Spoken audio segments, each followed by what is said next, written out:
2010 की बात है कि मेजर मोहित शर्मा की पत्नी, उनको लेफ्टिनेंट जनरल के साथ राष्ट्रपति भवन भेजा गया। सेरेमनी थी। मेजर मोहित शर्मा की धर्मपत्नी को शौर्य चक्र दिया जा रहा था। ये शौर्य चक्र उनको उनके पति मेजर मोहित शर्मा के देश के बलिदान के लिए दिया गया। Major Mohit Sharma quick reaction team के हिस्से थे, कश्मीर में पोस्टेड थे और एक कमांडो प्लेटून लीड करते थे जिसका नाम था घातक। उनको एक बार कश्मीर में इंटेलिजेंस मिली कि उन्हीं के बटालियन के हेडक्वार्टर्स के पास आतंकवादियों ने डेरा डाल लिया है। मेजर मोहित शर्मा ने तुरंत एक टीम तैयार करी और उस घर की ओर रवाना हो गए जहां पर उनको इंटेलिजेंस मिली थी कि यहाँ पर तो आतंकवादी छिपे हैं। जैसे ही वो इस इलाके के पास पहुंचे, उन्होंने उसी घर के जहां पर आतंकवादी छुपे थे उसके 30 मीटर दूर अपना डेरा बनाया।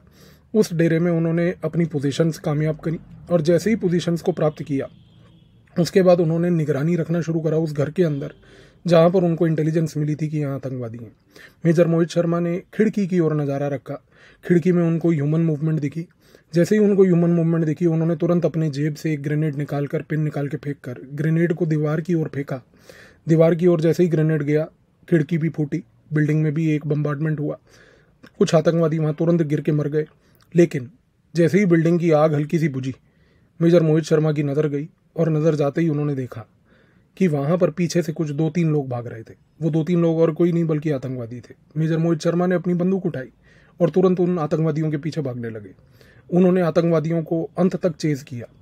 एक पॉइंट पर एक आतंकवादी की गोली मेजर मोहित शर्मा को लग गई और मेजर मोहित शर्मा ने इस देश के लिए अपना बलिदान दे दिया। इनको शौर्य चक्र दिया जा रहा था। शौर्य चक्र देने के लिए इनको राष्ट्रपति भवन बुलाया था, लेकिन राष्ट्रपति भवन की यादें कुछ और थीं। राष्ट्रपति भवन में एक समय मेजर मोहित शर्मा से पहले एक बड़े दिलचस्प अधिकारी हुआ करते थे जो कि आर्मी के थे, जो कश्मीर में ही पोस्टेड रहे थे और दोबारा कश्मीर गए, और ये कहानी अब उनकी है।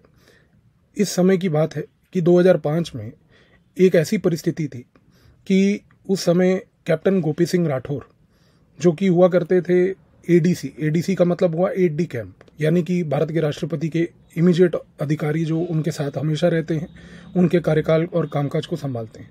बड़े ही स्मार्ट और ब्रिलियंट अधिकारी थे और अधिकारी के साथ साथ सबसे बड़ी बात, एक लेखक भी थे। उन्होंने एक बहुत सुंदर कविताओं की किताब लिखी थी जो आज तक चलती है और आर्मी के अधिकारी आज तक पढ़ते हैं। उसका नाम है आज से पहले। गोपी सिंह राठौर प्रेसिडेंट एपीजे अब्दुल कलाम के बहुत कम एकदम क्लोज थे। एक बार की बात है कि प्रेसिडेंट एपीजे अब्दुल कलाम जो है वो रात अपना खाना खा रहे थे। उन्होंने गोपी सिंह राठौर को अपने कमरे में बुलाया। बातचीत हुई। बातचीत के दौरान एपीजे अब्दुल कलाम ने बड़े हल्के में उनसे पूछा कि गोपी, तुम क्या चाहते हो? तुम्हारी कोई ख्वाहिश है? तुम्हें लगता है कि भारत के राष्ट्रपति होने के नाते मैं तुम्हारी कोई ख्वाहिश पूरी कर सकता हूँ? तो गोपी सिंह राठौर वहाँ पर बैठे हुए, उन्होंने प्रेसिडेंट एपीजे अब्दुल कलाम से केवल एक ही बात बोली। उन्होंने कहा कि साहब, मेरी जीवन में एक ही ख्वाहिश है और वो ख्वाहिश है कि मुझे आप जो है एक बार मौका दीजिए, एक बार मुझे कश्मीर जाकर दोबारा सर्व करना है। खाना खत्म करके एपीजे अब्दुल कलाम ने रक्षा मंत्री को फ़ोन लगाया। रक्षा मंत्री को ये बात बोली कि मेरे 8D कैंप जो है इनको कश्मीर भेजना है, ये कश्मीर जाना चाहते हैं। रक्षा मंत्री ने अगले दिन सुबह चीफ ऑफ आर्मी स्टाफ से बात करी। चीफ ऑफ आर्मी स्टाफ ने दोपहर के समय कैप्टन गोपी सिंह राठौर को बुलाया। बातचीत करने के बाद निर्णय लिया गया कि गोपी सिंह राठौर को 8D कैंप की ड्यूटी से रिलीव किया जाएगा और उनको भेजा जाएगा कश्मीर। उनको कश्मीर भेजा गया। कश्मीर जब वो गए, उन्होंने 14 राष्ट्रीय राइफल बटालियन को ज्वाइन किया। बंदीपुरा में वो पोस्टेड थे। बंदीपुरा में उन्होंने इतने जाबाज ऑपरेशन किए कि उन ऑपरेशंस के दौरान बंदीपुरा के आम आदमी उनको ईगल, यानी कि एक चील के नज़रिए से बुलाने लग गए। उनका ईगल एक पेट नेम बन चुका था।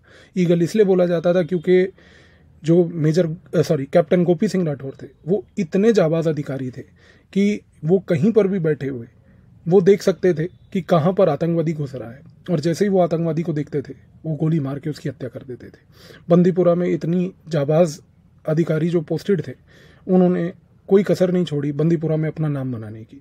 समस्या क्या थी? समस्या ये थी कि 9 नवंबर 2005 को कैप्टन गोपी सिंह राठौर को एक इन्फॉर्मेशन आई। इन्फॉर्मेशन ये आई कि पूर्व भारत के राष्ट्रपति KR नारायणन जो हैं उनका देहांत हो चुका है। अब गोपी उस समय बंदीपुरा में एक ऑपरेशन लीड कर रहे थे और वो दिल्ली जाना चाहते थे। वो बेसिकली KR नारायणन के जो क्रियाक्रम था उसको भी अटेंड करना चाहते थे। लेकिन दिक्कत क्या थी? उस समय वो खुद एक ऑपरेशन को लीड कर रहे थे। अब उनके दिमाग में ये ख्याल आया कि क्या मैं ऑपरेशन को इस समय बीच में छोड़कर तुरंत दिल्ली जाऊं या मैं क्या करूं। लेकिन उस समय जब ये ख्याल उनके मन में आया तो कैप्टन गोपी सिंह राठौर को एक चीज़ क्लियर हो गई कि आर्मी में, नेशनल डिफेंस एकेडमी में, जहाँ पर वो एक जाबाज ट्रेनी अधिकारी थे, उनको एक ही चीज़ सिखाई गई थी, ड्यूटी फर्स्ट। तो उन्होंने कोशिश करी कि ठीक है, अभी इस समय मैं ऑपरेशन में व्यस्त हूँ, अभी मैं ऑपरेशन पे फोकस करूँगा और जब ये ऑपरेशन ख़त्म हो जाएगा मैं छुट्टी लेके दिल्ली जाऊँगा, KR नारायणन के परिवार वालों से मिलूँगा, क्योंकि उनके साथ भी वो सर्व कर चुके थे। लेकिन दिक्कत ये थी कि 10 नवंबर 2005 यानी कि अगले ही दिन 9 नवंबर को जब KR नारायणन की मृत्यु हुई और 10 नवंबर 2005 की बात है, यानी कि एकदम अगले दिन उसी एंटी टेरर ऑपरेशन में जिसमें कैप्टन गोपी सिंह राठौर थे, जो उस समय काम कर रहे थे, उसी ऑपरेशन में उनको एक गोली लग गई और गोली लगने के बाद कैप्टन गोपी सिंह राठौर ने भी देश के लिए शहादत दे दी। इसके बाद कैप्टन गोपी सिंह राठौर को भी बेसिकली जो है शौर्य चक्र मिला। शौर्य चक्र इसलिए भी दिया गया क्योंकि जाहिर सी बात है, उन्होंने एक एंटी टेरर ऑपरेशन में, एक जाबाज ऑपरेशन में देश के लिए अपना बलिदान दिया। लेकिन उसके बाद की बात यह है कि गोपाल गांधी, जो कि KR नारायणन के राष्ट्रपति होने के समय सचिव हुआ करते थे, उन्होंने ये बात बोली और उन्होंने एक बड़ी दिलचस्प बात बोली। उन्होंने कहा कि मैं कैप्टन गोपी सिंह राठौर को जानता था। कैप्टन गोपी सिंह राठौर KR नारायणन के ADC भी रहे थे। और तो और गोपाल गांधी ने जब ये उनको मालूम चला कि भाई कैप्टन गोपी सिंह राठौर शहीद हो गए हैं, उनकी शहादत हो गई है एक एंटी टेरर ऑपरेशन में, तो उन्होंने एक टिप्पणी करी और उन्होंने कहा कि अक्सर ब्रिटिश के समय से एक चर्चा बड़ी पॉपुलर हुआ करती थी और चर्चा ये होती थी कि जहाँ जहाँ राष्ट्रपति जाते थे, यानी कि उस समय तो राष्ट्रपति होते नहीं थे, उस समय तो गवर्नर जनरल और वाइसरॉय हुआ करते थे, लेकिन उस समय से ये कहावत चला करती थी कि जहाँ जहाँ राष्ट्रपति जाते थे या जहाँ जहाँ गवर्नर जनरल या वाइसरॉय जाते थे, वो अपने ADC साथ ले जाते थे। और गोपाल गांधी ने प्रेस के सामने टिप्पणी करते हुए बोला कि 9 नवंबर 2005 को KR नारायणन इस दुनिया से अलविदा हुए और 10 नवंबर को वही पूर्व राष्ट्रपति अपने पूर्व ADC को भी ले चले। बात ये थी कि गोपी जो उनको मिलना चाहता था, उनकी क्रियाक्रम पे भी जाना चाहता था, वो नहीं जा पाया, लेकिन उस बेचारे ने भी इस देश के लिए शहादत दे दी।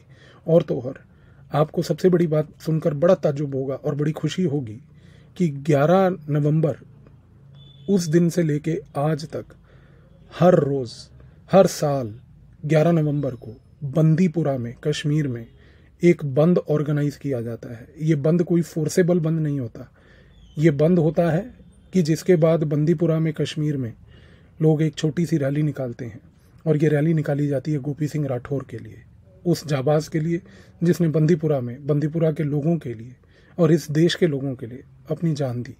और तो और आज की डेट में भी अगर आप बंदीपुरा कश्मीर कभी जाएं तो आप वहां जाकर एक चीज़ ज़रूर देखिएगा कि आज भी बंदीपुरा में हर साल Gopi Singh Rathore memorial football tournament होता है और ये टूर्नामेंट आज भी उस जाबाज गोपी सिंह राठौर के नाम के लिए किया जाता है, जिस गोपी सिंह राठौर ने इस देश के लिए बलिदान दिया। और बलिदान के साथ साथ सबसे बड़ी बात, इसने कश्मीर के, बंदीपुरा के लोगों का दिल जीता। तो ये एक छोटी सी कहानी थी हमारे देश के कुछ अनकहे अधिकारियों के बारे में जिन्होंने इस देश के लिए अपनी शहादत की। आई होप आपको सुन के ये कहानी अच्छी लगी होगी। धन्यवाद।